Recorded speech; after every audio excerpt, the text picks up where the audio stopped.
I'm fascinated by this ongoing copyright infringement lawsuit versus Donald Glover over the This Is America song. And it's not Jace Harley who's the plaintiff. He didn't sue, and as far as I know, he's not upset about the similarities between his song and Glover's, but it's by another rapper named Kid West who has a song called Made in America.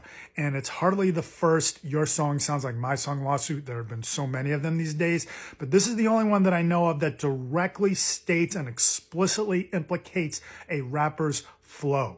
It's part of the complaint. In fact, they even included an expert report discussing the flow and the similarities, or the alleged similarities in the flow. And I'm not familiar with anything like that before.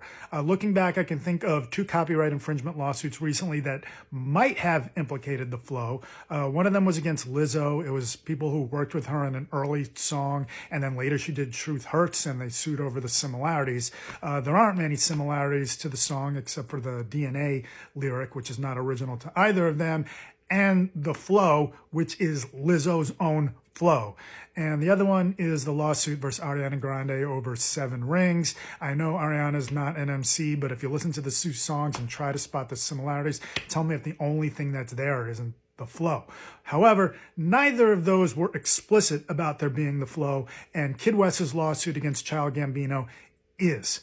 Now, there's currently a motion to dismiss pending. It's been out there for a few months waiting for a decision. There are essentially 3 components to the motion to dismiss by the defendants. One of them is over access, that the plaintiff hasn't demonstrated or shown in the complaint that Childish Gambino had access to his song, and it's not enough to just say, well, you put it online and had it available for streaming. Another is what appears to be possible error in the copyright registration, where they claim that plaintiffs only registered the sound recording and not the composition. But the third and most important aspect of it is saying that they haven't shown there's any substantial similarity between the songs. And there's multiple components to that argument, but one of them is that the defendants argue that you essentially can't own a flow. They say that the flow is a performance element. It's not a compositional element. Obviously, the plaintiffs disagree with that, and they insist that the flow is a compositional element.